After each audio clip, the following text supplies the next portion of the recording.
now we are live. Can everyone hear us all right? Just the normal sound check before we get into the swing of things. Hello? Well, I'm tuning the music, so give me 1 second. Hey Xylin, good to see you in the chat. And let us know if the music is a little too loud as well, and if it's covering the volume of our voices. Alright, but if everything is in order, let's begin with the podcast. So, welcome back to the Drawing Table Podcast, where we will have chill and casual conversations about art and of course creating it as well. We are your hosts, Jourdan and Kendar Madi.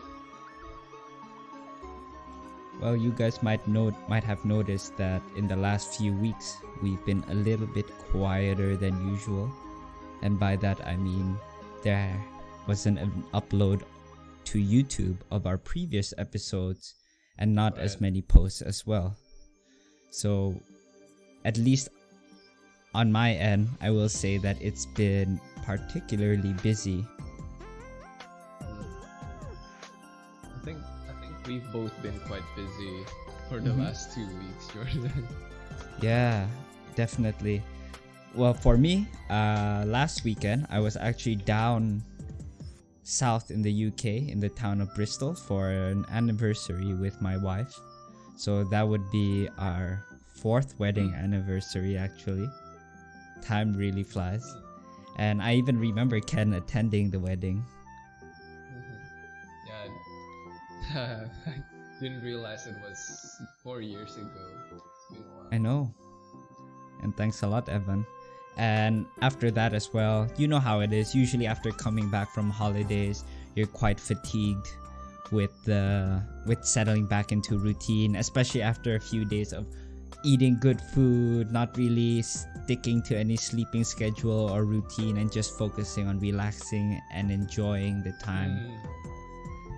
So yeah, coming back was a bit rough, and not to mention there being extra curricular activities outside of work too. So I've been taking jiu-jitsu classes in between as well, and also working on the podcast piece from last week throughout the week as well. Well, I'm glad that you managed to do at least a bit more than what we had last week, like continuing from last week. Yeah, I did my best. Yeah, I really couldn't continue because I've taken quite a bit, much more than what I could chew in terms of work, freelance work. Yeah. But, yeah, it's the jobs that I'm taking. It's quite important to me right now. It's a major milestone for my career, I must say. Yeah, and I think it's just difficult to keep a consistent output with the podcast, especially when we have other things that are going on outside of it. But even then, we've decided that we'd still continue on with the episode for today. And although we said that we'd have a finished image by today's podcast, we're just going to be continuing where we have last left off. And at the end of the podcast, we'll be doing the usual artwork of the week segment and also taking Q&A. And Xylin also says, my voice is fine, but yours is a little bit hard to hear, Ken. So you might have to pump it up a little bit.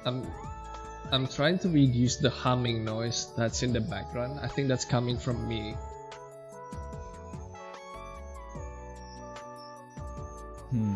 Are you there, Ken? I can't hear you actually right now. Hello?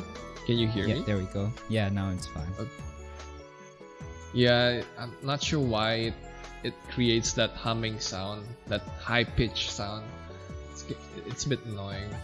Yeah, but I think as long as they can still hear you as well. And Xylin has given the thumbs up as well. Awesome. So it should be okay to keep on going. So just to keep people up to date on what we did for our last design jam, we've decided to do some redesigns of one of our childhood games, which is Ragnarok Online. And it's an MMORPG created in the early 2000s. And we've decided to just do a HD remake of it. And I've decided to go with the port town of Alberta. And what did you choose, Ken? I thought you said poor town. No, the port town. I think it's Right. far from a poor town if it is a port town. Yeah, exactly. And then what I chose was Niflheim, and as you can see, this is the original screenshot. And then last Maybe week zoom I in a just bit started. as well, Ken. Sure. Oh yeah, that's a good idea, showing the original screenshots. I'll show the town that I'm remaking. And as you can see from the graphics, it's quite primitive 3D graphics as well. Yeah. I just turned off all of my nodes. But yeah, I did the nodes to get the design language and some ideas for the redesign. But I think in the end I stuck quite close, but just made it a bit higher definition. And yeah, I did some sketching of the architecture, and then today I will be creating some composition sketches and then just go to the final painting or render instead of blocking in 3D, because I think we don't really have time for that. And it's been quite a while. It's gonna take a while to do that 3D. And I actually attempted to do a 3D as well. If you guys remember from the last episode, I was struggling with it. So I decided to hop into 3D to try and resolve some of the spatial issues as well. As I tried to keep it close to this original concept that they did. But I realized after a while that by limiting myself to the original layout, it does make designing a lot more difficult, since it requires me to keep a higher fidelity to the original concept. Whereas with what I have now, it's just taking elements or what I think best represent that feel of the original concept, but redesigning the layout in order to suit the mood that I'm trying to create, which is a port town that is built and terraced along the hills, and you can see far into the horizon from the vantage point that we're at. And SDF Draws asked, how much time do you guys give yourself to do 3D reference? I think that entirely depends on the concept that I'm doing, and if it's a bigger town like this, then I would definitely spend quite a bit.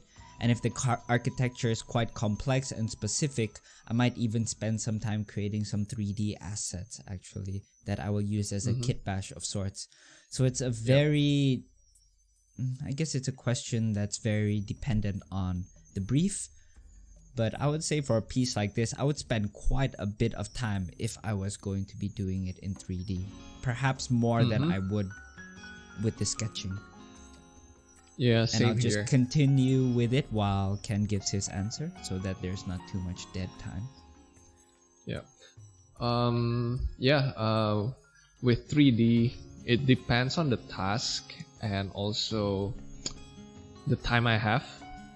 If I don't have a lot of time, I'll usually just completely skip that part, which is what I'm gonna do with this piece. And if I have time, or if I know it's gonna help me a lot doing the final painting, because with 3D, if you push it a bit further, you can get a lot of information that will help you with the painting. For example, setting up a basic lighting, and then with that you can get the bounce light, and then if you set up basic materials, you can even get like really nice bounce lighting with the objects in the scene. Yeah, so I think another consideration would be how much do you want to achieve with the 3D. If, for example, realistic lighting or more physically based renders are needed, then perhaps you're going to spend more time in 3D, because it will help you calculate that far better than you can with your Yeah. own two hands. But if in this case I'm trying to keep it more stylized and cartoony and even keep a lot of the line work in the final product, then I'm just going to use it to resolve space if I was to use 3D. Yeah.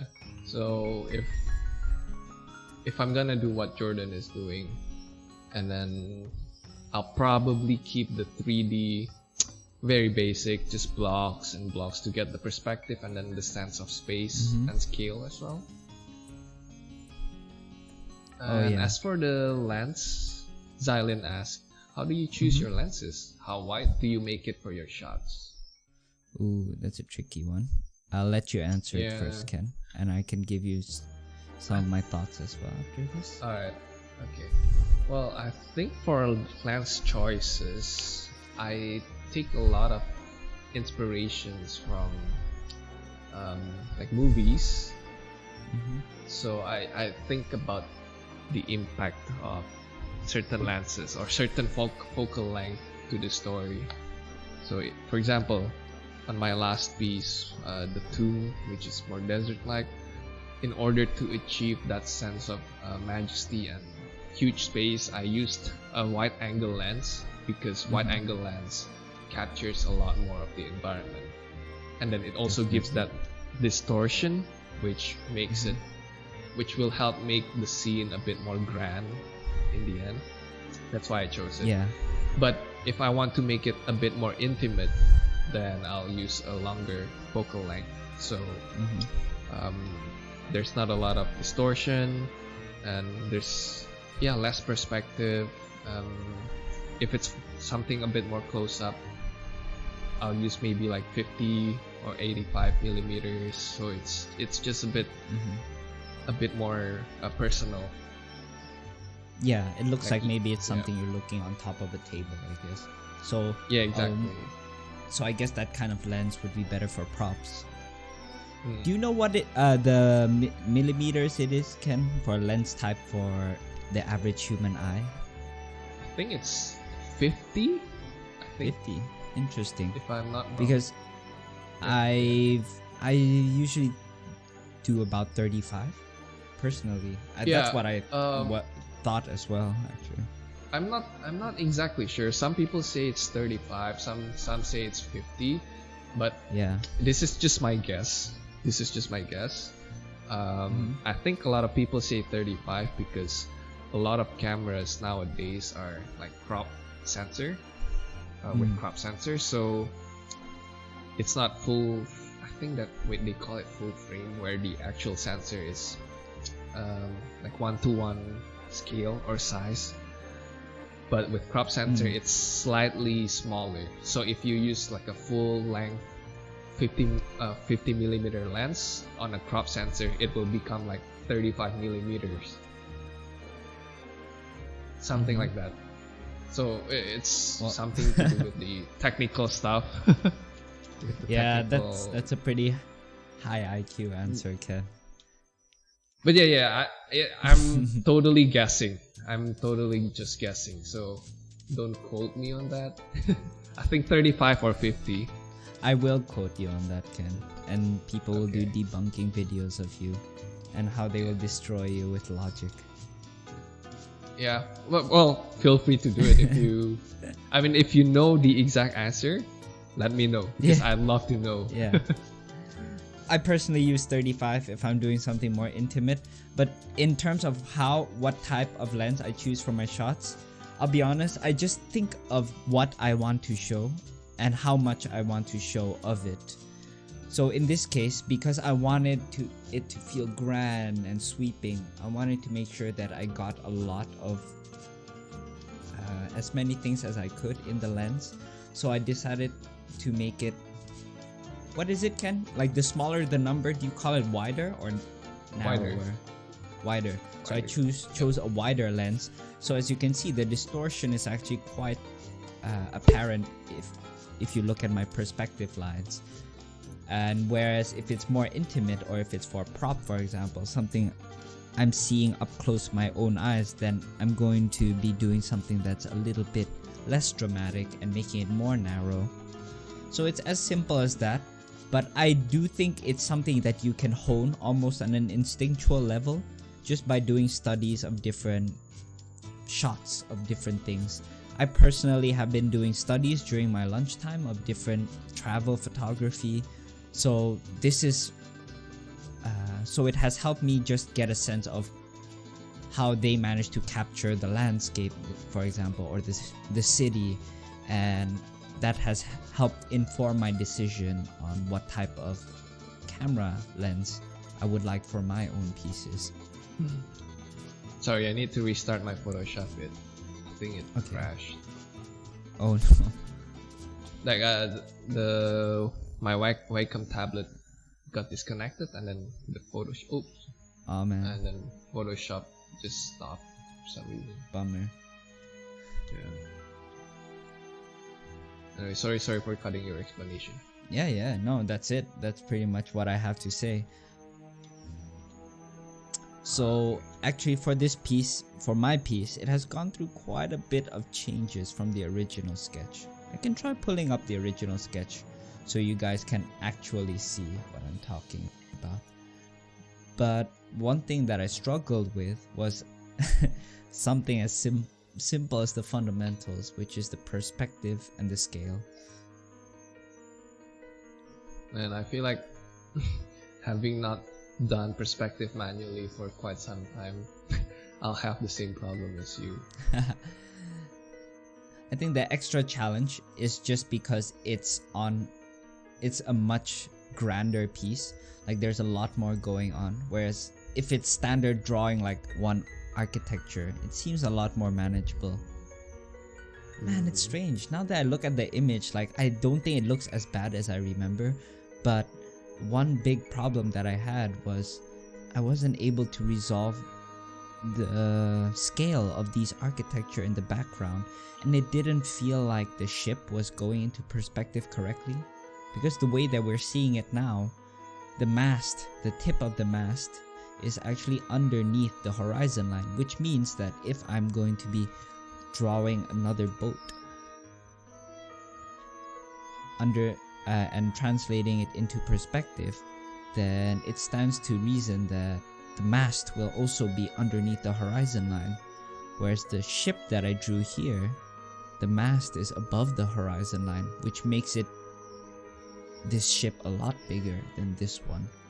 But I wanted it to be exactly the same, and even goes for the buildings here, where this unit is supposed to be the same size as one unit here, which is still okay, but it just means that this boat is really huge compared to what I initially intended. Yeah, you're right. Yeah, so it's just those things. Maybe from an initial glance it doesn't look as obvious, but man, it really bugged me. I quite like the foreground, like the architecture. I think I captured the original feeling quite well, and it's quite nice that I added like a staircase to hint that there's more. So that's my personal tip for making an environment feel more immersive, which is to add certain things that kind of ignite the imagination, or it hints at something more. So maybe like a shaft of light that's coming through, or maybe a doorway that's slightly ajar, and things like that, or an alleyway, for example, even as simple as that. But it helps the viewer imagine themselves moving through the environment. So I wanted to make that connection from the top of the staircase to these docks somehow. But yes, Island, definitely perspective can be a tricky thing, and one of the problems I find is that if I try and stick to perspective too early, it stifles my pieces. It makes it feel like it's a perspective assignment, and I don't know if any of you guys in the chat or you can have the same problem. I just experienced that just now. That's why I gotta see this for myself. Yeah. That's why I'm starting with blocks of shapes. I see. Starting with like line sketches. Yeah. Oh man, I missed that. Yeah. And Carta also says that problem ruins my FZD experience. Well, I would say that during school, it's good to try and use the perspective first. But I think there's some like shorthand forms to get around that. So for me personally speaking, let's just say I was to create a new sketch of a new environment piece, for example.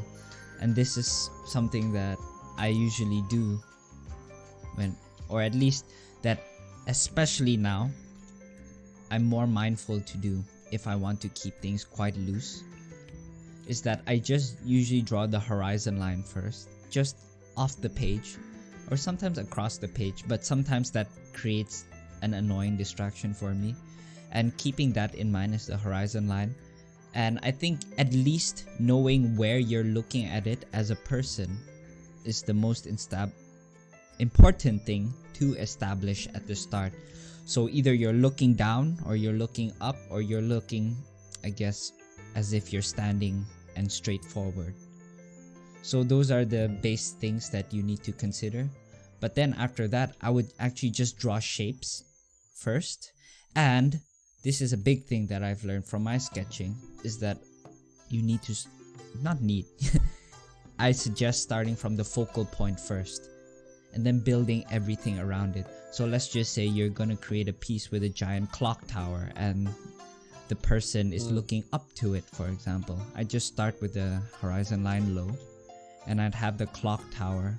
I'd just sketch out the clock tower first as an approximate shape.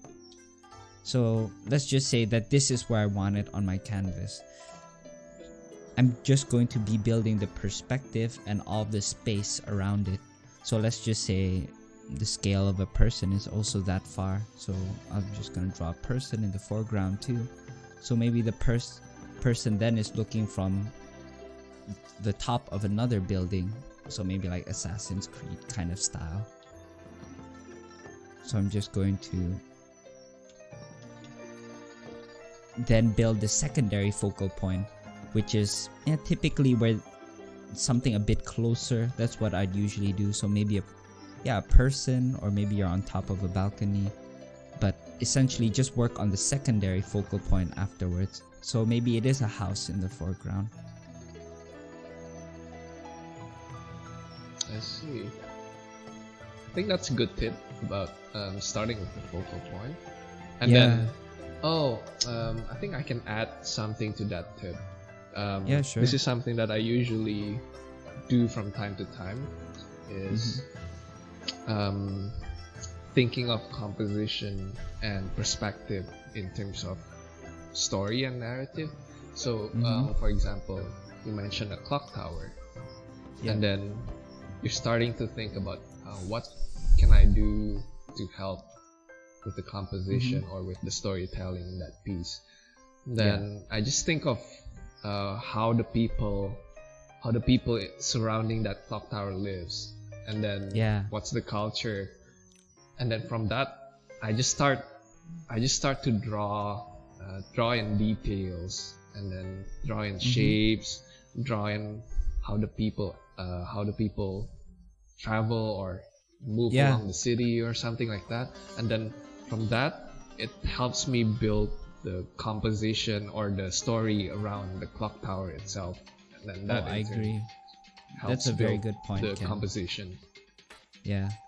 And also sometimes I don't really constrain myself to the aspect ratio that I've decided at first, because sometimes I find that as I'm adding details or adding things to the image, I just would like to have a bit more space to add just a tiny bit more story to the piece.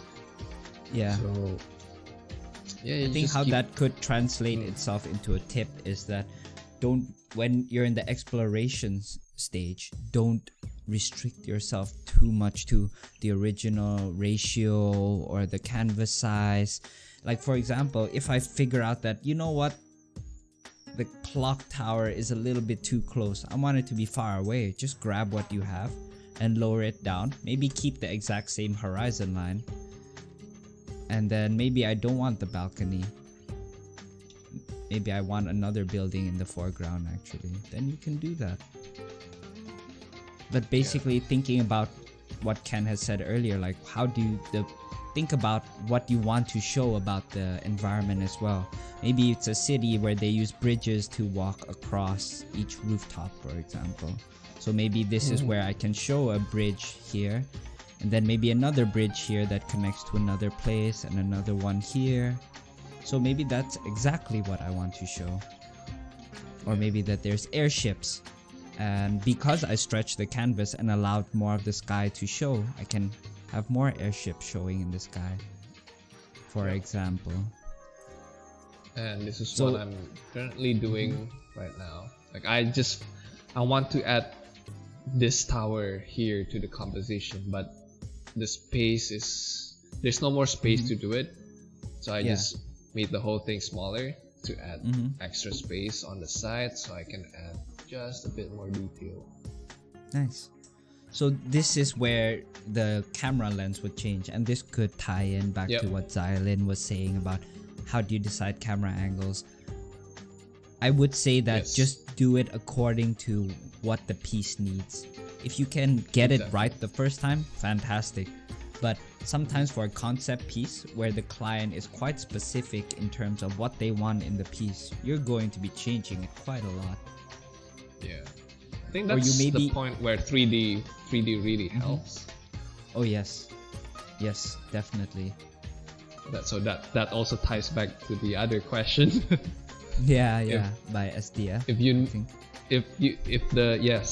If the client is a bit indecisive maybe in terms of what camera that they need, things like that, or if you maybe need a lot of shots for that particular brief, then maybe it's a good idea to build much more in 3D instead of in Photoshop.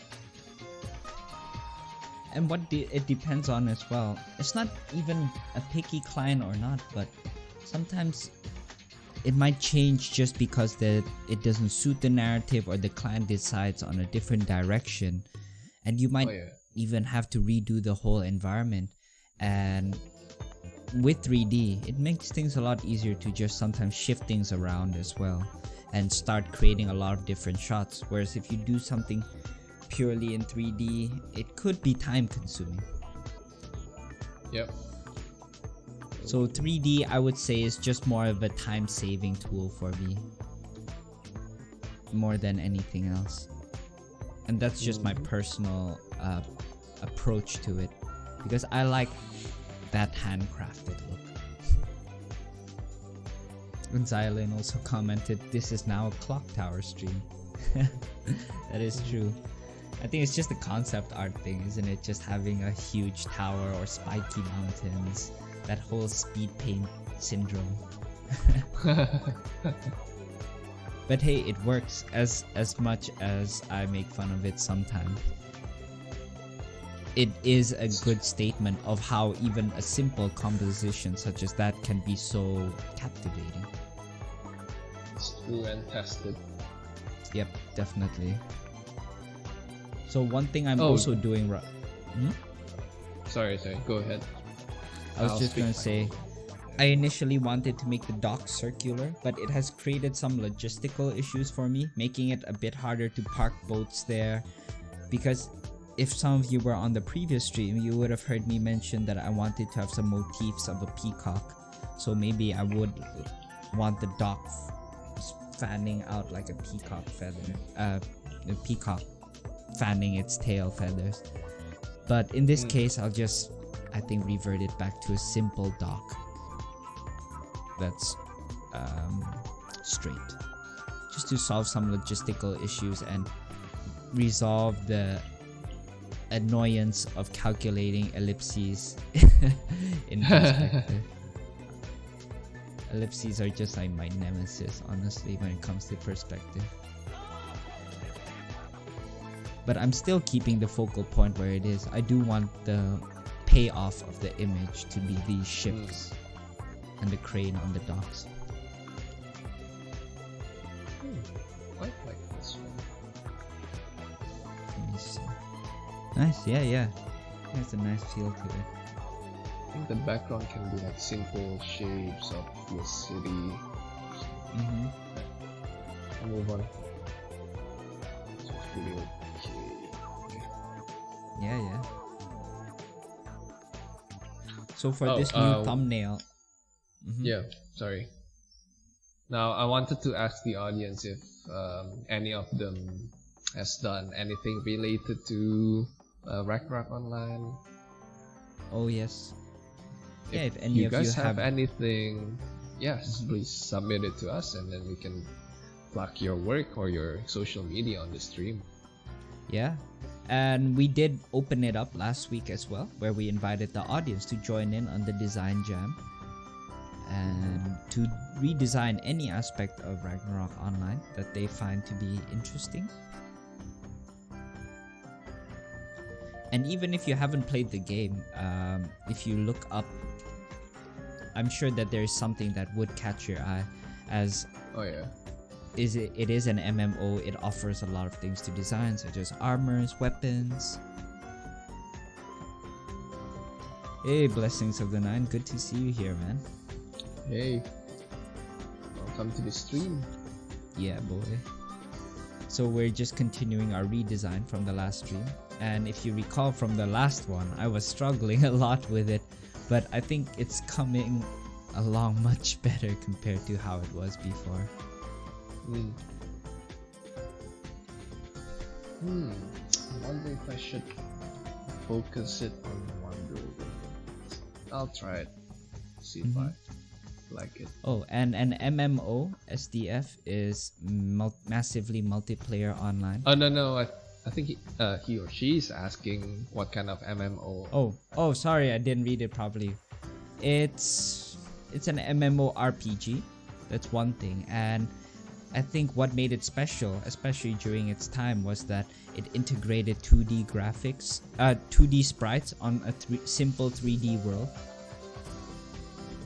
And as a result, I think it has managed to stand the test of time to a certain extent. And it's still a game that a lot of people play on private servers or even on the official ones, even until now. And it's a game that Ken and I have come back to quite a few times throughout our lives as well. Even after drawing it and doing some redesigns, I felt that itch again, to log back in. I know. Be careful. Oh, fun fact or trivia. I played on a private server that Jourdan was playing because he invited me, and then to earn money, I started doing art commissions. Yeah. Oh man, it's such an easy way to make money because people will pay damn good money. So to put things into context, to accept a commission from someone on the game, it's, let's just say for a chibi, even chibi style character, you can charge like 25 to 30 million zenny or even more actually. And with that much money, let's just say that you're well off. You're very well off in the game. And Ken and one of our other friends, Hans, were just churning these out like crazy, and they were earning hundreds and millions of zenny. Yes. Felt like cheating. Just a bit. Yeah, exactly. I think it's not bad. one of the even hardest in terms of actual money though, because like 1 million zenny in that economy from the private server is worth around like $1. So they were charging like $25 to $30 for a chibi, which is, not bad money. Yeah, it's for in-game currency. Because if you did it for real currency, I think you could get banned for it.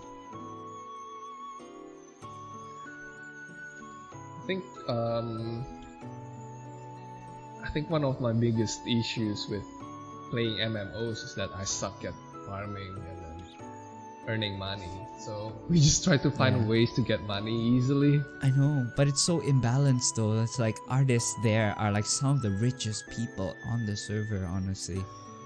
If only it's like that in real life. Yeah, exactly.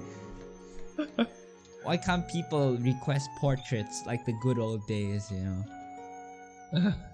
and pay handsome sums of money? Oh, yeah. and Latte Milky also says, "Can I send a jar of my tears since it's so hard to redesign?" Sure. Well, you can still send what you already have, and we can give some feedback on it. Oh yeah, that's a good idea. Send it in, and we'll take a look and give it some feedback. Because you've also been drawing a lot of architectures and stuff, and Yeah, you've been improving. So why not take the Definitely. chance? it's not like we're desperate for submissions or anything. Exactly.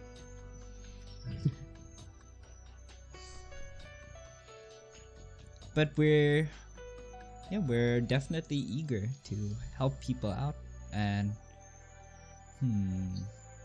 Hey, X Trident. I think it'll just be fun, to see what others people's takes on the redesign would be like. And hey, X Trident, good Yeah. to see you here, man.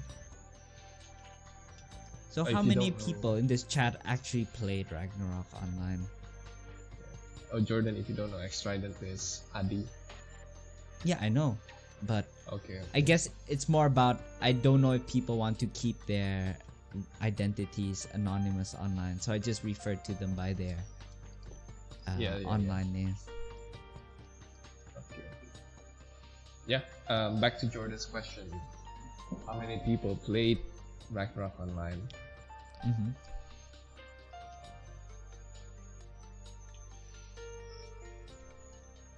And if you have, what's your favorite town actually?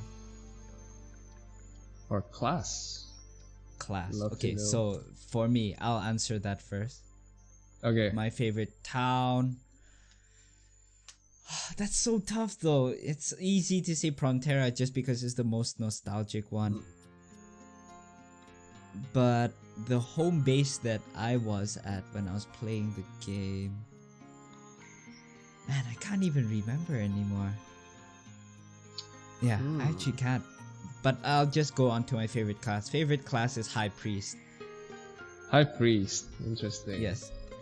Yes. It's my favorite class to play. And I find it to be like one of the most challenging. And having like, the Why- power of life and death in your hands, Why is that your favorite class? Like I said, it's just that, the whole party survivability rests on your shoulders. And I like having that power. I see. And that the female character design for High Priest is, pretty damn Wait. cool, so. I forgot. Did you play as a male or female? Female.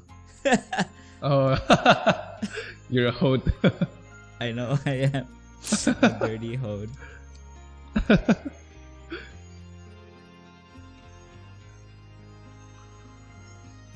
I bet you get a lot of money from being No, female. I didn't. I did from the Oh, really? contest. But I tell people that I'm a guy. Oh, At one point I didn't, but then, it got uncomfortable with the guys that did approach me. oh.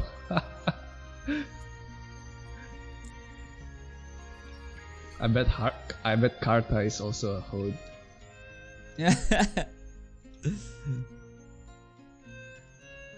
What? No, I actually never got married in the game before. And that's the thing, guys. Wait. That's Ragnarok is one of the games that allows you to marry. Not even Inside to the game. Sylvie? No, I don't think so. It was expensive. I see. Oh, there's a quick question from SDF. It looks like you are using Photoshop. It's for you. How are you getting such beautiful and straight lines?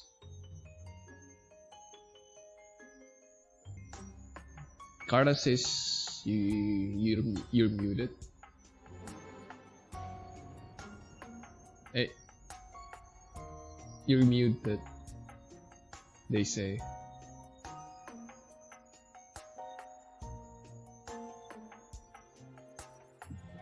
Yeah.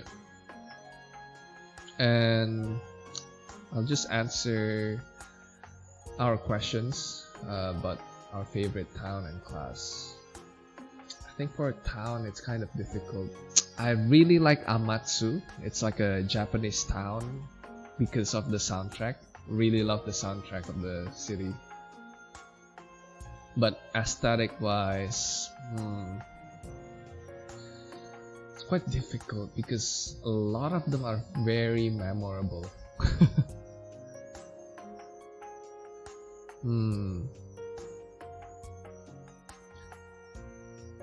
Wait, you got stuck. You might want to refresh the whole thing, restart the whole thing. Alright. Bye, Adi. Thanks for joining us. Okay, so Jourdan is restarting his stream. Yeah, it's still lagging for some reason. And anyway, as for the I still haven't answered my favorite town.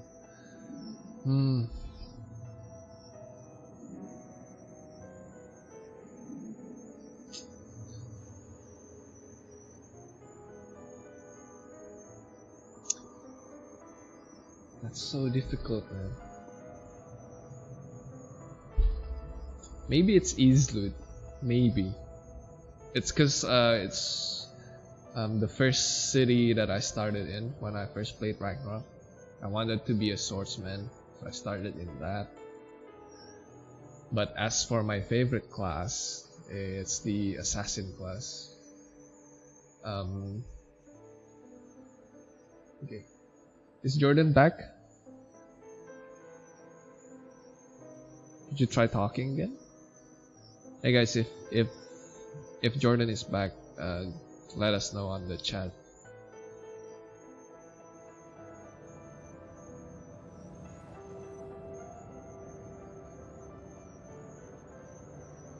Your camera is frozen, it looks like.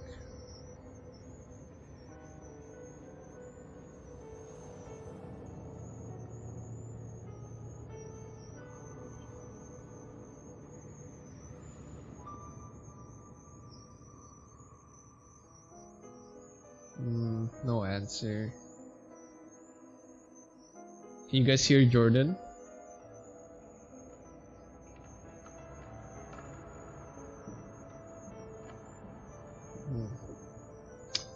Have you tried restarting OBS? Yeah, try restarting OBS. Yeah, they say you're not back. Restart OBS and also Prism.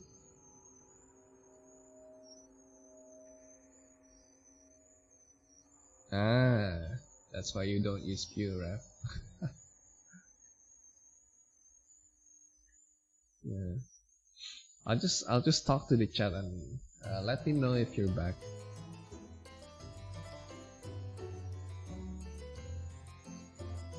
So Winnie, what did you try to redesign?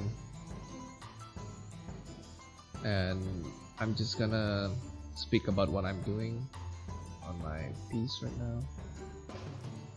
With this composition, I'm trying to make this house which has a face on one of the facades, the focal point of the composition. And with this one, I want to focus it just on one building and then have the rest of the buildings be like a background set piece instead. Testing. I should With be the back. Okay, is Jourdan back, guys? I'll just continue otherwise.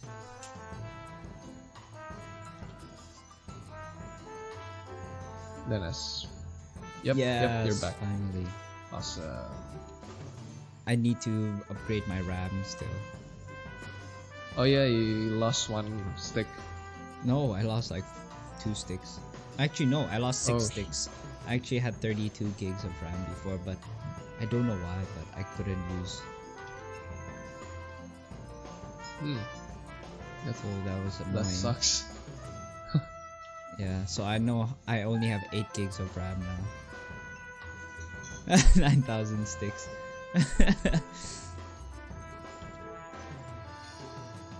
I just need 2 sticks. 2 32 gig sticks. I tried looking it up actually, like if I could get huge RAM sticks, like 16 gigs. But apparently that's like only Yeah. DDR4, and mine is DDR3. Oh, wait, I'm not sure what my setup is. Crap. Yeah, mine is DDR4. It's 2 times 16. What? Nice. Damn it. Ken has bigger. It's so helpful. Ken I has have bigger bigger sticks sticks. than I do. Yeah. Yeah. But yeah, speaking of big RAM, not stick. It's really helpful for my workflow. Because at you're one going a point lot I was more 3D using heavy, right? at one point I was using Photoshop, Keyshot, and Blender at the same time, and then Blender even stopped working because it used a lot of most of the RAM. Yeah. Maybe that's why Karta's computer Blender crashes a bit too. Maybe it's your RAM. Nah. You have tiny sticks. Carta just sucks. It's just he has tiny sticks, man. I see.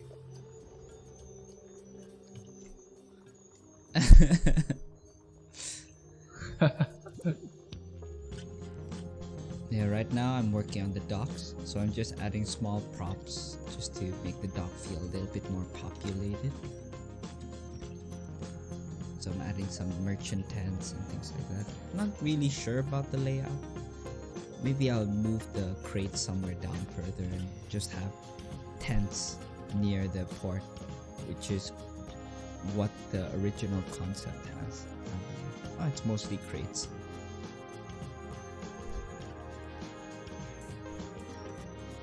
I'm kind of afraid to alt-tab now just because I don't want my PC to my OBS to freeze again.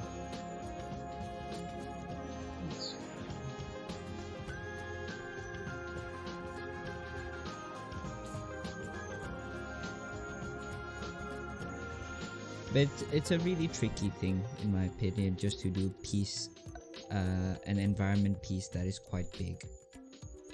And trying to make it feel natural and organic in a way. A believable space. Like, for example, one of the challenges for me is that if I put everything on a perfect grid, it feels fake. Just because nothing in real life is always on a perfect grid. Even a straight ground floor usually has like some bumps in it, which is what Ken is doing with his piece. If you notice, there's lots of like slight levels of elevation.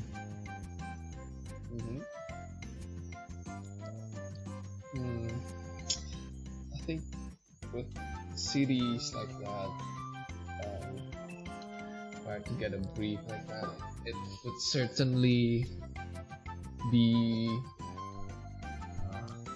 it's gonna take a while to design it so it feels like a proper space that's used and lived in. Very tricky indeed. We're kind of doing it in a rush. Yeah, Somewhat. in a sense, just because if I was going to be doing the real thing, then I would consider a lot more the actual space of things, making it a bit more resolved. And I don't quite like the tents on the side, just because it feels a bit crowded and suffocating.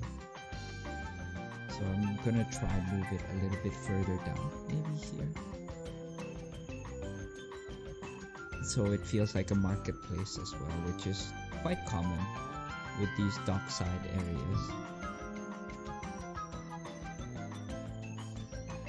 Maybe add the boxes here, but maybe having them face the other way. And SDF Draws also asks, what kind of references do you look up for making these Ragnarok redesigns? Well, I think luckily enough for me is that Ragnarok does use a lot of inspiration from real life stuff. Like, for example, they use Santorini, Greece to design this town of Alberta. So what I did was go back to the source images and expand upon it and trying to figure out what other towns maybe have a similar feeling, like a port town. So I was looking up Croatia, for example, and Italian port cities as well. And I just try and capture the essence of the keywords that I would associate with the town. So in this case, maybe I would want this city to feel lively and colorful. So I looked up images of bazaars and also some peacocks, for example, just to give me some ideas for the color palette, for example, and how to incite that kind of mood, for example, as well. So how about you, Ken? That's a really good point. For Ragnarok Online, they do take a lot of inspiration from real world cities, and I think even some of the newer cities, it's almost like a direct translation. Yeah. A bit too cheap, if you ask me. Like, they have a town called Brasilis, which is literally Brazil. They took some iconic Brazilian architecture and just made it a bit fantastical, which is great. I mean, that's what you would do for concept art, and what people have been suggesting to, for example, people that are trying to get into the industry, is trying not to reinvent the wheel but taking inspiration from existing stuff. So it's good. I would say it is. Yeah, but I think the older cities are more memorable to me. Not sure because it's the nostalgia or because I don't know, maybe it's actually better designed. Both, a bit of both. I do think there is a huge guess. factor of nostalgia. For sure. Yeah, it's actually a big factor, I would say. Yeah, probably. But I mean, when I look at the newer cities, they're just a bit too generic. Somehow. Yeah, guess so. Like the older ones feel like it has more art direction. I'm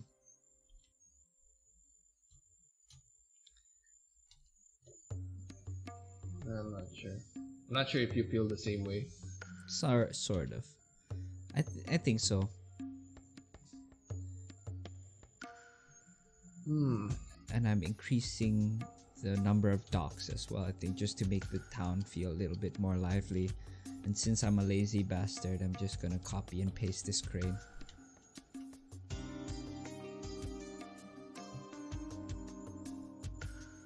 Do they actually have those cranes in Yes, the they region? do. They do. Oh, okay. So that's the interesting bit.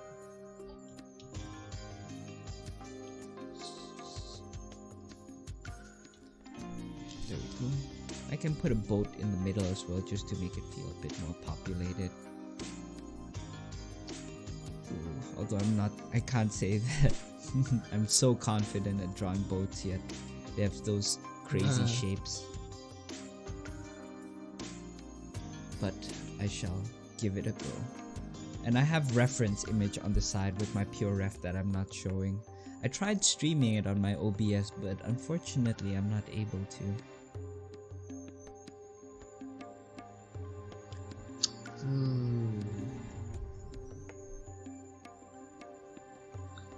A bit stuck on ideas for the third composition, so I'm just gonna look back at the original game screenshots and see what I can pull out of the screenshots. How do you generally deal with being stuck? Like, let's just say in terms, let's actually just stick to the problem at hand. How do you deal with stale compositions? Usually I like to imagine or think of different focal points or different aspects of the city that I can try to draw and depict in my drawing. But in this case, because I feel like I didn't do enough design explorations for the buildings, just didn't make me feel a bit more inspired. Didn't make me feel inspired to do these composition sketches. Like the first one was okay. I like that quite a lot. And then the second one, it's a bit stale. And then I just lost my jam by the third one because I don't have enough idea of what the city is like yet. Yeah. That's actually exactly the same problem I had last week when I was working on my piece. And what really helped for me personally was that I tried to break away from the initial layout of the city and went for more mood shots. So I actually looked up references of towns that have a similar feeling to the original city and decided to kind of use it as a photo plate of sorts, or like a strong base that I would put my image on or base my image on. And it gave me an inspiration for this terraced composition, for example, which I wouldn't have been able to come up with otherwise. So having a strong reference image definitely helps a lot. Oh, the background music right now is the Amatsu background music. It's one of my favorite soundtrack from Ragnarok.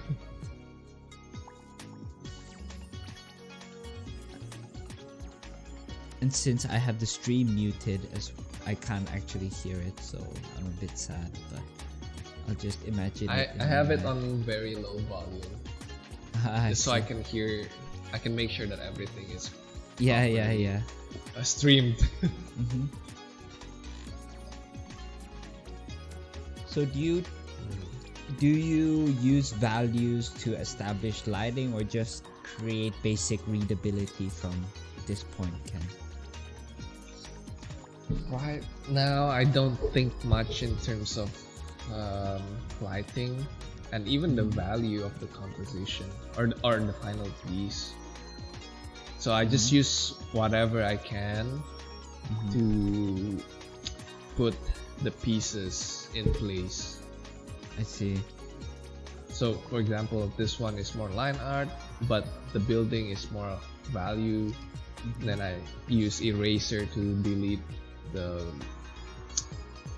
this part to create the lampposts. So basically use whatever helps me imagine the scene. I see. I think one of the tips that I can offer is to think of yourself being in that scene. Imagine yourself being in that place and seeing it in your mind, what's around you, and then try drawing that into a picture. Would you say that your travel experiences have helped you to come up with this? Oh yeah, I must say so. Because you travel quite a bit, don't you, Ken? Nah, not really. Or you have, at least.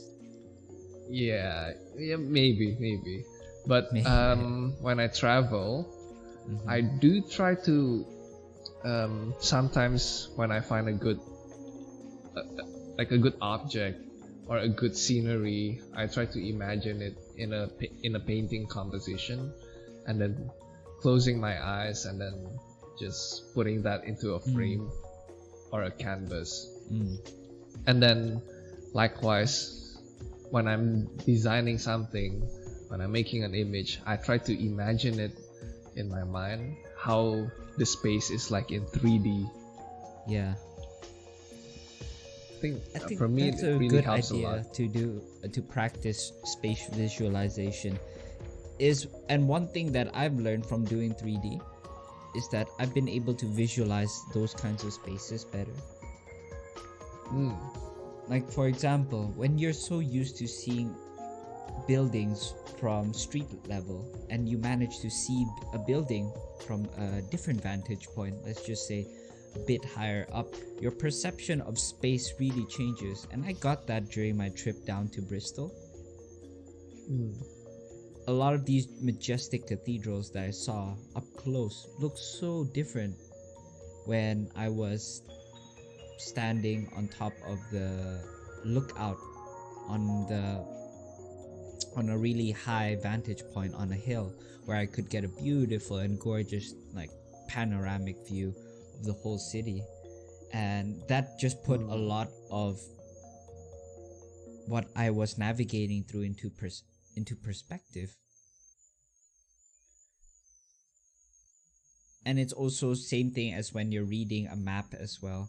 Sometimes when you're just walking through aimlessly, you don't realize just how it all fits into a map, I suppose. How it connects from one place to another. And you get a sense of that when you're on a plane and you're looking down at the city that you were just stuck in traffic in. Okay. And I think 3D affords you to do all of that without necessarily traveling or having these vantage points. But I think it's important to do both, because when you're in a certain area, you can breathe in the air, you can feel the atmosphere, and there's all these sights and sounds that you could really associate with the place and enrich your vocabulary in terms of visually depicting it. And you can always pull from it. So like for example, if you remember a place having a lot of crickets, then maybe your crickets. Yeah, a lot of cricket sounds, then maybe you'll realize that, oh, I have to draw in a lot of bushes here for the crickets to live in. Or if you hear a lot of water in one area, then maybe you want to put some water fountains in and things like that. So I don't think art is necessarily something that you should just rely on your sense of sight to recall some of these experiences, but instead invoking all 5 senses.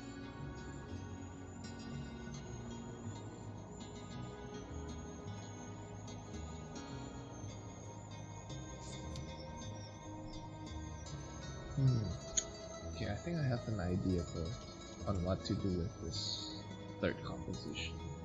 Nice. So what gave you that idea? I was just a bit quiet just now because I had to use a lot of brain power to think or imagine walking down the streets of Niflheim. Ken was just closing his eyes and thinking back to the moments that he walked through the graveyard alone when he was younger. I try my best not to close my eyes, or I'll just fall asleep.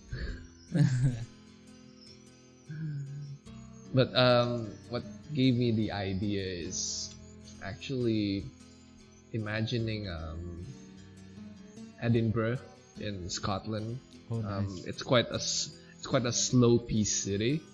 Yeah. And I just imagine walking down and up the slope. Then maybe instead of a slope, it's like steps, the steps of Niflheim, and then you can see the buildings lined up along the steps. Yeah. I think that would look really nice. Yeah, something with a lot different elevations. And I think that's another key to make a place feel more believable, is the different elevations that you get.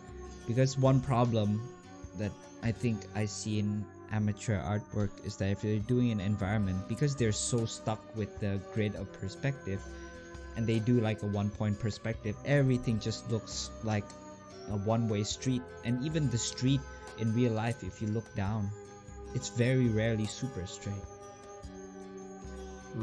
And I think to make things more realistic, just break things up a bit with just like a little slightly elevated pavement for people to walk, or stairs, and a slope, or a small bump in the road. Just things like that would make all the difference. And I can illustrate it that quickly by doing a quick sketch. And card Random battles. question. Mhm. Quick random question for you. Yeah, sure. What's your favorite city you've been? That's still difficult for me to answer actually.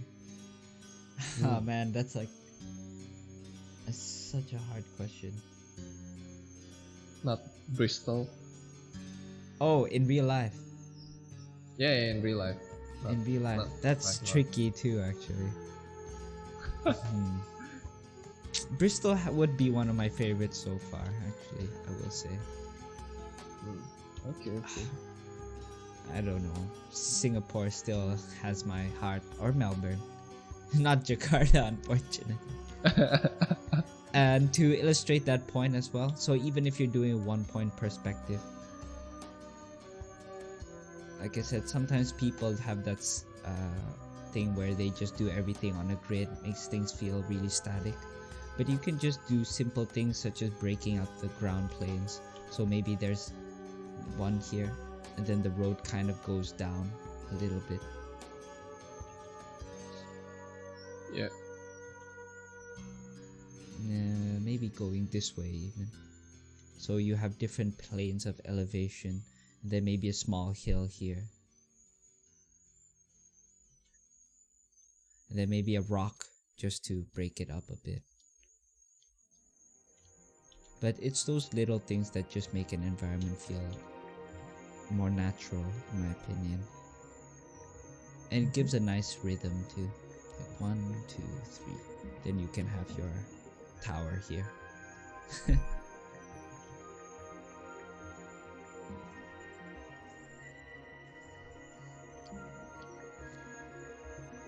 But yeah, for me personally, traveling is one of the ways that I get the most inspiration from for my environment pieces.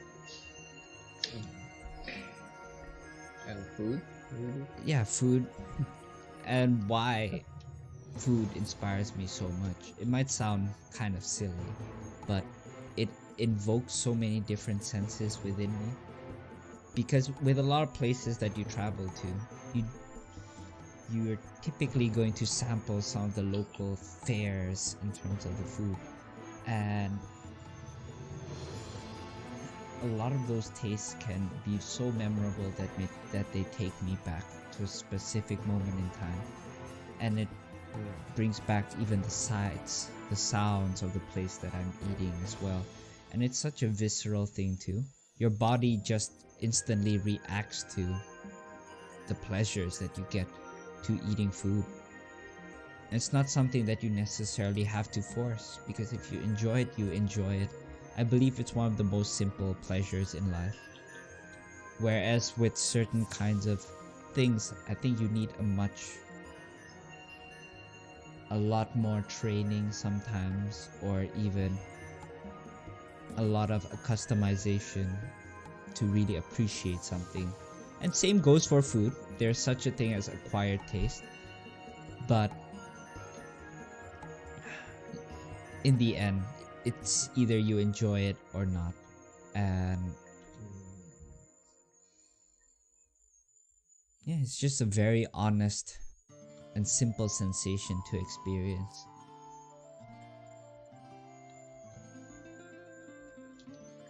And not to mention the fact is, if you don't eat, you'll die as well. So it, along with being a necessity in life as well, in my opinion, it just invokes such powerful memories within me and a sense of enjoyment that I don't get from anything else. Sometimes even more than I do from art, honestly. Because I feel a lot more frustrated when I am creating art, or even consuming art. When I'm just watching other people do their artwork, it's easier for me to feel a sense of jealousy sometimes, or maybe bitterness or joy. But it's more often than not a mixed bag. But whereas when it comes to food, I feel that when I eat good food, I don't feel jealous. Well, it helps that I don't do it for a career, but if it's good food, your body just won't lie to you about it. It's kind of like that scene in Ratatouille where the chef, I forgot his name, but the short one that's trying to get Linguini and also Remy out of the restaurant. But in that final scene where he eats the ratatouille, and even though he tried so hard to not like it, he ended up enjoying what was served to him. Anyways, that food. Yeah, exactly. Anyways, just a little rant from me. But as a result, I'm able to bring a lot of those strong memories into my artwork. And quite often, it has some of the most straightforward and honest depictions for me in my art. I don't think too much about what other people want. I just think about what I would enjoy from it. Whereas sometimes, even with these kinds of pieces, I still think about other aspects that I'm trying to achieve.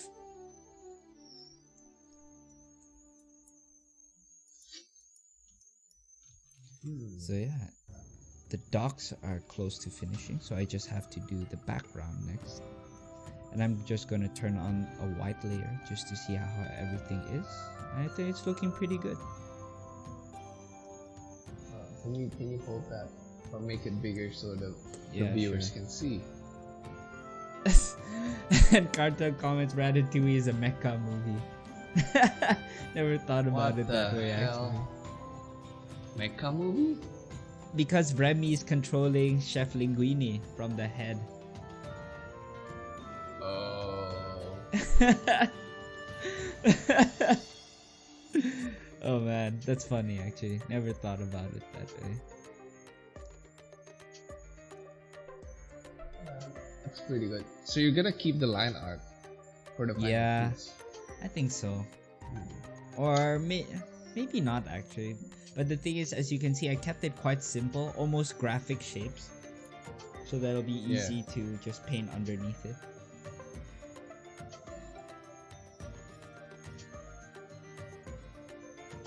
Yeah, any comments, Ken, or anyone from the audience really? If you have any thoughts, do let me know. Anyone. Somebody, anyone. It looks pretty good. Can you remove the perspective line? Sure. I have it on a different folder.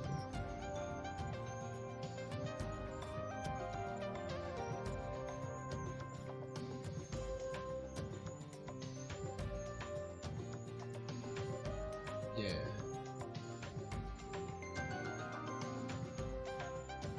That is pretty good.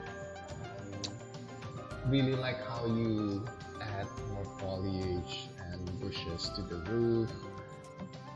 It just makes it makes it a bit more tropical than the original design, but yeah, I like it a lot.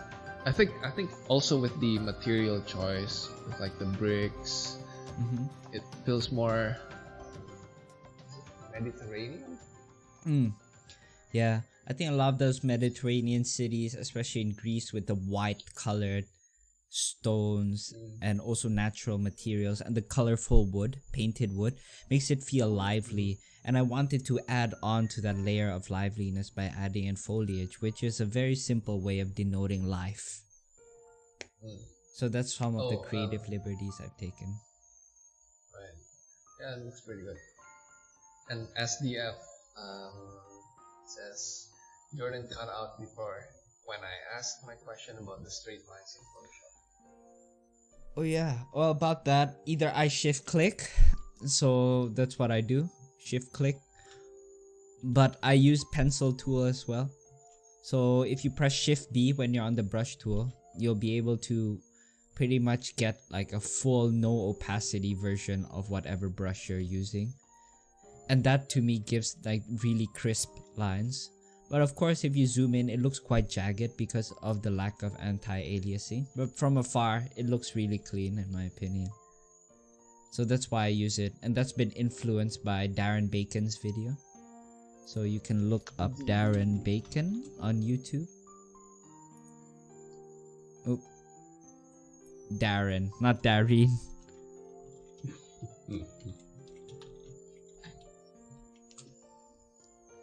And he has a lot of fantastic tutorials on design, and his line working style is absolutely gorgeous.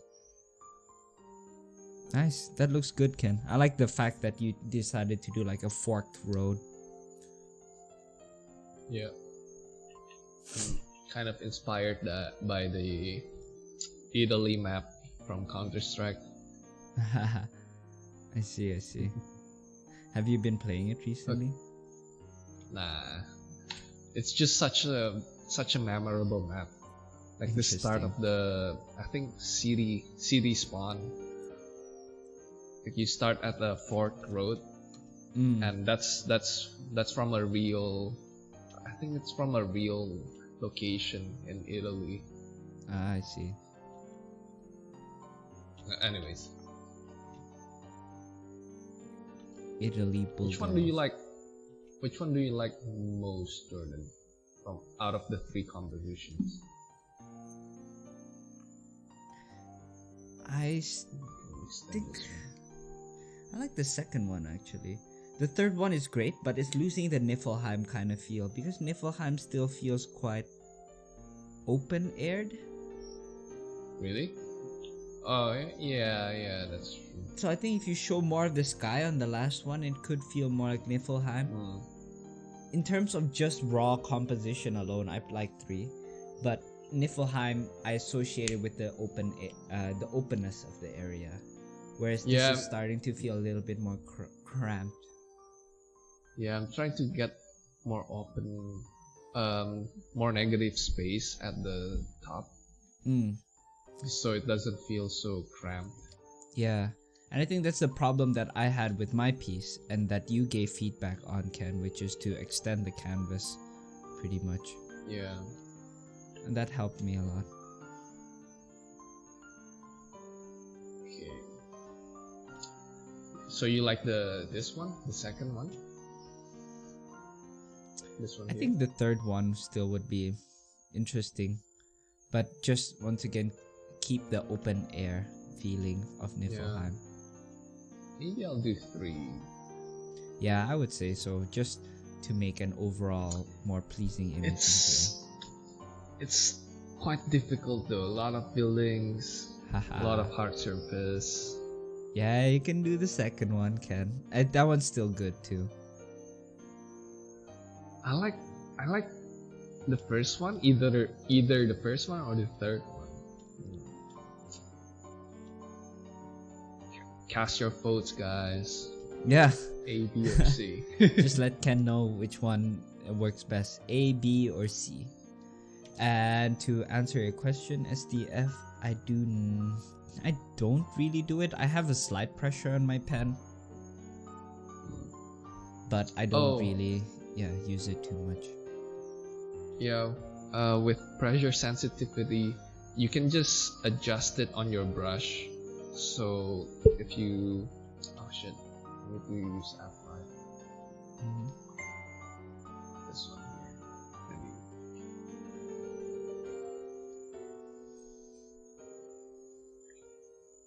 Here. I'm gonna zoom out to find a reference image myself. I can shape dynamics on pen pressure. The brush that I'm using, I set the minimum diameter to 40%. So that makes it so that whenever I shift click, it always has some thickness to it. Some thickness to it. If I set it to 0%, I can show it. It will be quite difficult to maintain that. See there, maintain that line thickness.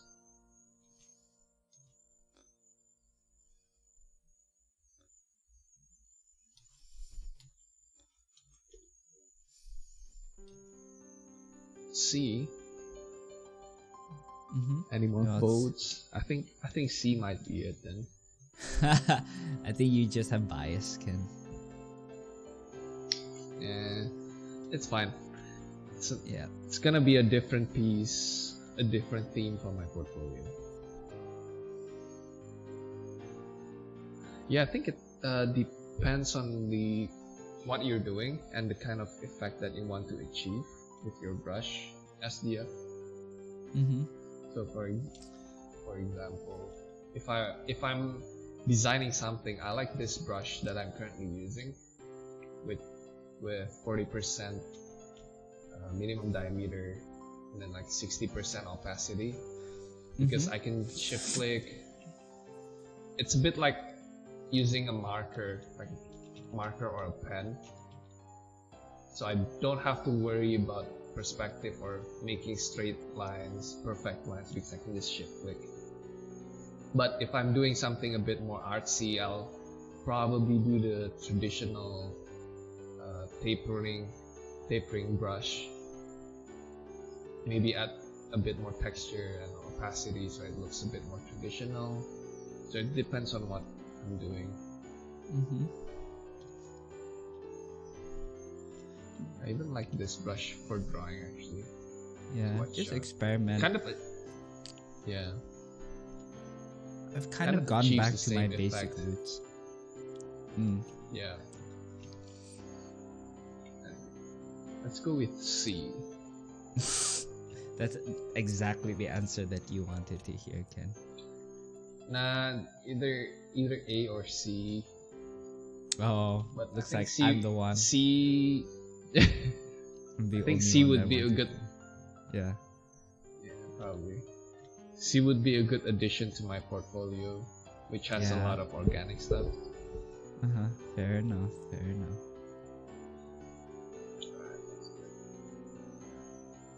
For me, I lack environments at all, so this will be. I'm trying to just make something look quite epic.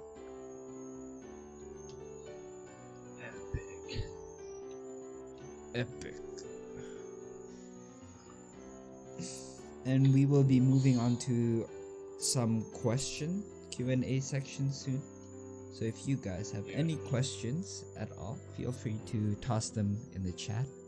And we will be finishing off the episode with a Q&A session.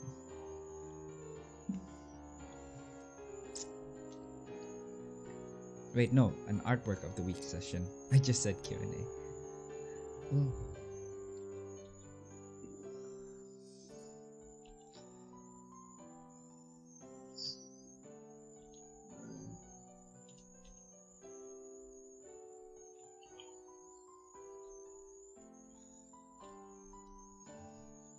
But yeah, I'm actually quite glad that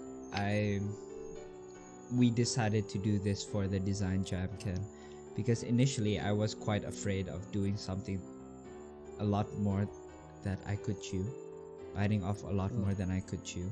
And that was actually the case with the last episode.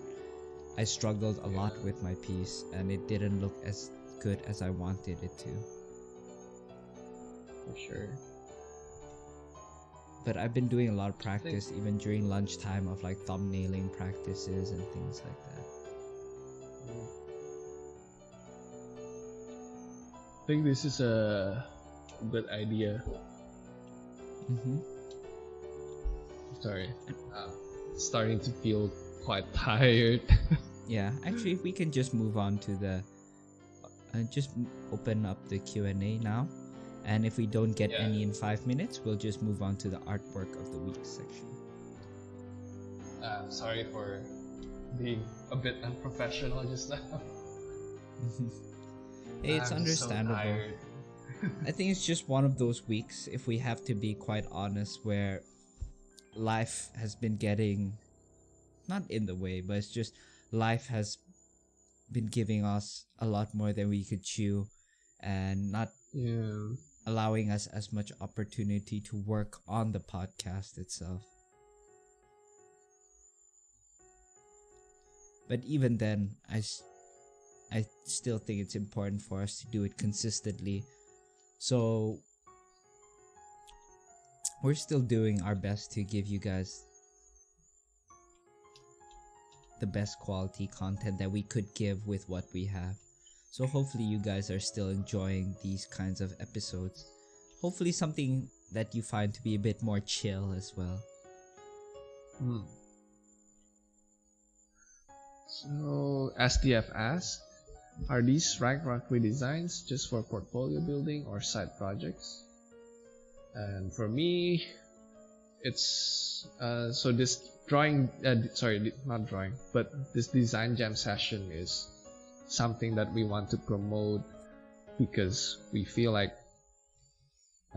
concept art and design thinking is it's quite a rare content to find on the internet, so we want to promote this kind of content, and it's like killing two birds with one stone. We try to do something that we can also use for our portfolio. And then there's quite a lot of HD remakes these days, so we just thought, hey, let's just do an HD remake of what we like. So that's why we chose Ragnarok Online, because we both played it and we both really love the game. So so I think that's a pretty straightforward answer from Ken. But I do think that it's a good practice for us as well to learn to do design on the fly.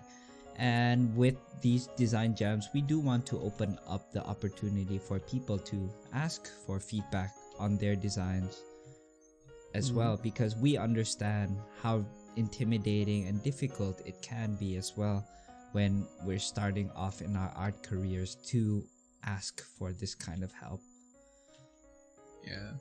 So you can say like it's killing three birds with one stone. We're just trying to we're just trying to provide this avenue for people to just do all those things, and most importantly have fun.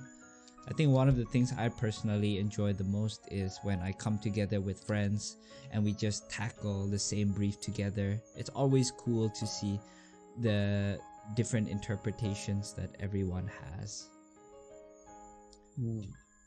For sure.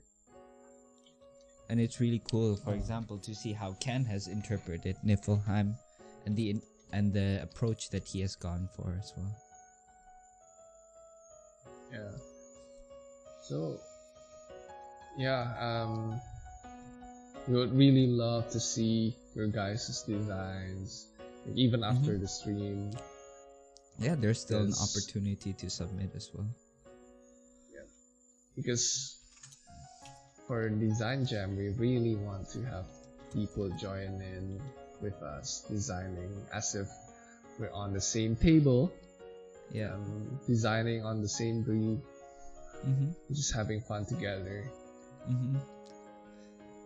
And as some of you guys know and are probably part of as well, we have an art community back in Jakarta where sometimes we have design jams of sorts where we have a theme for the day that attendants of the meetup will be able to do their own interpretation of, and at the end of the day we collect it together, take photographs of them. It's just so cool to see how everyone interprets it so differently. I haven't done that in a while though. Gotta step it up, Ken. And SDF Draws also asks, do we just tag you guys on Instagram if we do any redesigns or are looking for critique? Yes, you can do that. Or we have a Facebook group as well, which we will post up later on, that you can post your artwork on. We will have specific critique sessions as well. So that's when we will be accepting general artwork.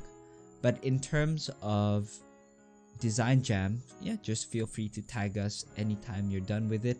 And preferably, of course, before the next Design Jam, so it doesn't get all jumbled up. So I'm just going to quickly finish off this island in the distance, and I think we can move on to the artwork of the week segment. But we appreciate you asking all of these questions as well, Astia. Gives us something to talk about as well, and hopefully you're getting something out of it too.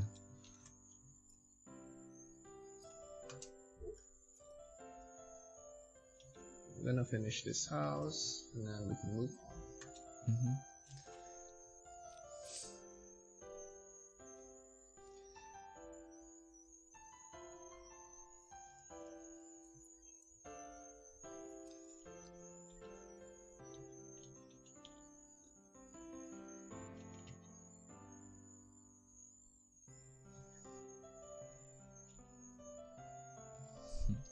can be really tricky sometimes to draw things in the distance, because one problem I often encounter, I don't know if you guys do or if you do, Ken, but sometimes I draw things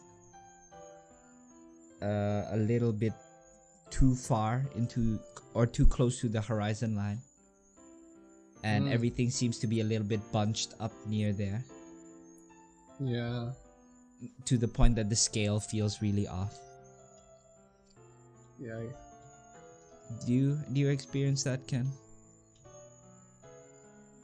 Yeah, I think it's probably because there's it's difficult to separate them in the y-axis. Wait, y or x? Yeah. Because everything just kind of has the same level at the bottom. So it looks like Exactly. everything's flat and Yeah. gathered up. But if you do make everything literally flat, then it looks super weird. But if you Yeah. don't provide any variation at all, then or if you make it spaced out a little bit too much, it can throw out the scale by a lot too. So it's like such a precise thing, I feel. And with the advantage of painting, you can often just fog things out just to create that value Yeah. separation.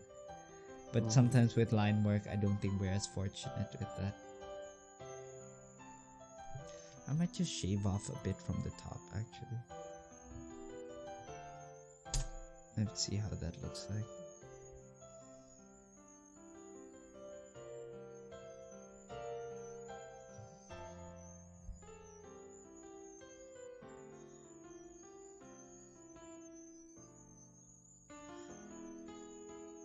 So what kind of brush are you using, Ken? This one is, I think this is from Tonko House brush. Oh, I see. Yeah, I think it's from Tonko House. Nice. I really like this brush because I think it achieves the same effect that you have right now with the pencil brush. It gives that nice sharp lines. Yeah. I think it's fantastic, honestly. Because I don't like it when things are too mushy. I like things a bit mushy when I'm designing in the initial phase because see. it leaves a lot of room for imagination and interpretations, which I can then refine later. Yeah, I get it, but at the same time, that's what I used to do. So I do like just changing my process up time to time. Oh yeah. And recently I've just been trying to keep things super clean.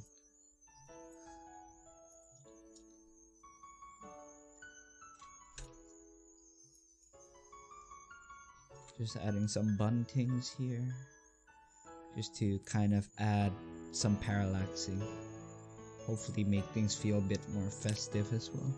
So I'm gonna flip the canvas one more time and just see how that's going.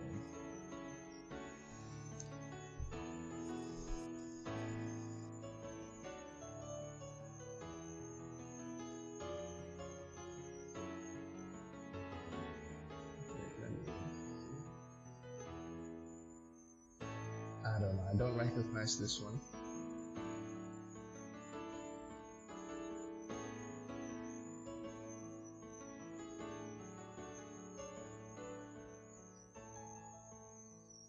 I thought you were a die-hard fan.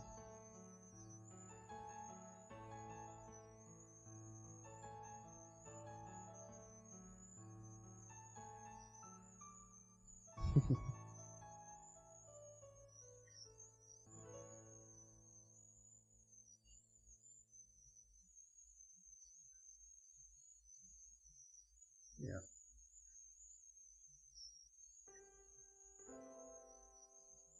Oh, this. You're muted again.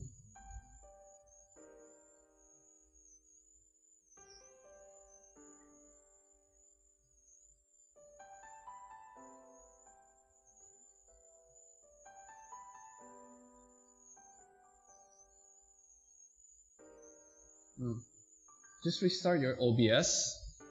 Restart your OBS and then let's go to the art of the week.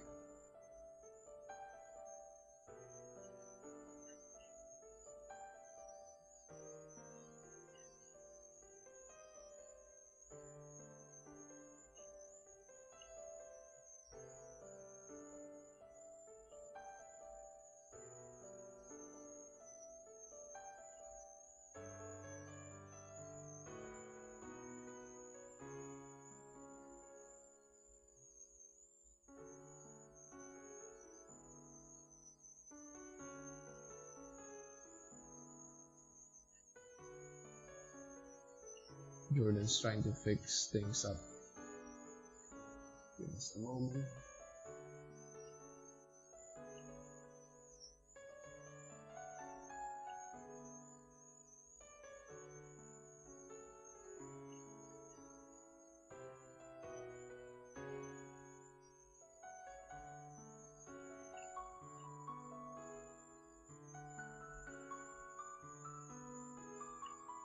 So how has the past 2 weeks been for you guys in the chat?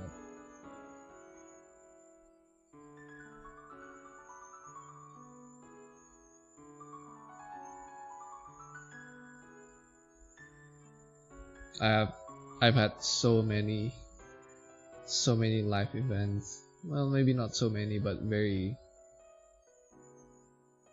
Is Jourdan back? Is Jourdan back, guys? Yeah. Yeah, like what I was saying is that it's not a lot, but each one of them takes a lot of time and energy. Still frozen.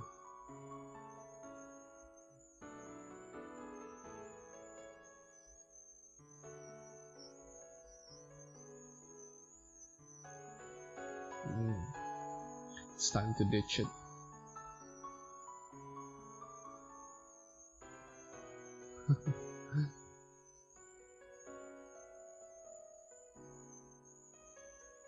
Yeah, one weekend, last weekend, I was helping my wife with her booth at like a market.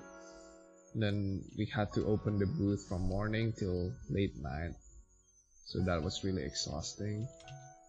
I think it's good now. Then yes, your stream is back. Nice. I can see everything moving. Yeah, finally. And you gotta stop blaming your wife for your exhaustion, Ken. It's because I'm taking 3 jobs at once as well. so I wake up in the morning, then I have to do my freelance, and then in the afternoon I go to the market to help my wife until night, then back with the routine again. It's crazy. Yeah. I guess that's the thing with freelance. Some people think it does mean that you get a lot of freedom. But yeah, it often seems to be. But yeah, there's definitely periods like this though. Yeah. Alright. I got it because I was a student at Schoolism. Then they gave out the brush. I can send it to you. Wait, actually I have it. Oh, what? I was doing on the wrong layer. Damn it. The wrong layer strikes again. Should we move on to Art of the Week? Yep. Just give me 1 minute. You can pull up your artwork of the week and start with that. But yes, we'll be moving on to the Artwork of the Week segment, where we will be showing off and showcasing some artwork that have left an impression on us recently. So if you would please, Ken, I'm just going to redo that line work that I did on the wrong layer. Okay, so this is my... Actually, sorry for making things go out of order. I'll just show what I have. Oh yeah, that's Just right. to Let's close just things wrap up up nicely. what we have. Yep. So this is what I got from doing composition sketches just now. It's a bit rough, but I quite like keeping things a bit rough, just for idea generation. But I can see a lot of ideas from it, and then from this point I just start detailing the line, detailing and making sense of the mess from the thumbnail. Very nice. And then after this I'll just start blocking in colors and just go straight to finish. Yeah, it looks great, man. I think it's a very Final expressive painting. piece. I think Niflheim gives you that opportunity since it's kind of like a wacky and crazy town in itself. Yeah. Yeah, awesome. That's Awesome it. work, Ken. Thank you. Alright, so in my case, I've made quite a bit of progress too. So from before, I really need to get more RAM. My computer's just chugging. But this is what I started off with. And to the progress that I've done now.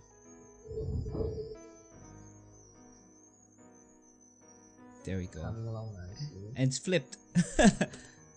Yeah, it's flipped. But oh well, I'm not it's gonna coming flip along it again. nicely, man. Thanks, Ken. And I appreciate the feedback you've been giving me as well. And that's the value of these design jams, guys, is that you can always ask feedback from your peers that are doing the same thing, and it just makes it a lot more fun when you're learning from each other as well. For sure. So I'm Alright, just going to so- pull up my artwork of the week, but we can start with Ken's. Yep. So my artwork of the week is from Jourdan, Wallin, Liberto, and I really love this one in particular because I've just been quite attracted to simple brushes, paintings with simple brushes lately. So he used a lot of round brush and basic texture brushes to give an impression of detail, even though it's not detailed at all. It's just brush strokes that's very rough, but you can see what's happening because the focal point is quite sharp and a lot of the details in the focal point are defined. So it just makes a very satisfying image because the focal point is sharp, but the rest of the painting is like blurred because it's not detailed. I think that And mimics how it's the just eye juicy. works as well. Yeah, exactly. And the color that he uses is just so good, and the lighting as well. It's Oh really yeah, nice. I really love how he And- takes liberty with his colors. Yeah, and what's quite interesting is that you often hear people say, "Don't use blacks. Black is evil," or things like that. But in this case, or in his case, he used a lot of almost pure blacks in a lot of his paintings. But it still works because it makes the value super strong. So yeah, it's one case of where you can break the rule to make your painting stronger, and then this Yeah. painting Oh, it clearly reads reflects that. fantastically as well. Yeah. Alright, so that's my art of the week. And you can follow him on Twitter and ArtStation at @CapFlushGarden. So capped as in captain, short for captain, and also on his Instagram capped, but with a full stop then flush Got it. garden. I have no idea what he means by that, but that's where you can follow him. And for my artwork, he's also another guy that I really admire a lot. And I think he's another one of those guys that can do sci-fi really well too. But what I do enjoy is that he has quite a stylized flair to his pieces too. And this is one of the pieces that he's just recently published on his ArtStation. And it's supposedly for a game which allows you to climb on these giant creatures and maneuver on them with, I guess, grappling mechanisms. And for me, that's just a really cool idea, even just the basic premise of the piece. But the way that he has captured the scale as well, with all of the birds in the background and just the change of values as well, and seeing how the textures kind of grow smaller as they go in, recede into the background. And it's a very simple image, but it really captures the imagination and sells the idea for the game very, very well. So, and apparently the game's cancelled as well, so that's a huge shame to hear. Man. Yeah. Yeah. But hey, we're able to enjoy these artworks a little bit earlier, but yeah, that really sucks because I think that would be one badass game. Really like the costume design. Yeah. It's got that almost retro kind of look with some modern elements as well. Yeah, for sure. And Karta also says, I think Cap Flush Garden is the name he uses in ancient Sijun forums. Okay, that could be, well, it. And I think people tend to stick to some of their old names since that's what they've grown so used to. But I'm glad that, I just stick to my professional name for my art and not any of the in-game names or IGNs that I used to have. That would be horrible. Alright, so let's end it then. Yes, let's wrap It's been... Wow, it's almost 2 hours. Yeah, so let's just wrap it up, guys. Okay, give me a moment. Alright, so we're finally at the end of the episode, and thank you guys for watching it and being a part of today's podcast. We really appreciate all of the people that have asked questions and just joined in on the chat. It's made what was I suppose, a rather difficult podcast to go through with much more enjoyable. And the links to our social media will be up on the screen right now. You can follow us on Instagram and Facebook for updates on upcoming content, and on YouTube to watch our previous episodes, and of course on Twitch to catch future episodes live. And we also have a Facebook group for our community, which you can join in the link from the link in the chat. And that's where you can post up your redesigns for design jams or for future critique sessions. And yeah, if you do want to tag us for the design jam, just tag us at #TDTDesignJam. And we will see you guys on the next podcast, and we'll be posting up an announcement for the next one sometime over the next week or so. So keep your eyes out. Keep your eyes make peeled sure to follow for us. that. Yes, make sure to follow us on our social medias. And thank you very much, guys, for tuning in and joining us as we redesign Ragnarok Online. Oh yes, and we'll be finishing it up as well in our own time. So we'll post up our redesign. We'll try our best. We'll try our best to finish it outside of the stream, and then we'll just post it up on our Instagrams and also the Drawing Table Podcast's social media. Yes. Okay. All right. See you guys at the next Drawing Table then. Take care, everyone. See you guys. See you. Bye-bye. Bye.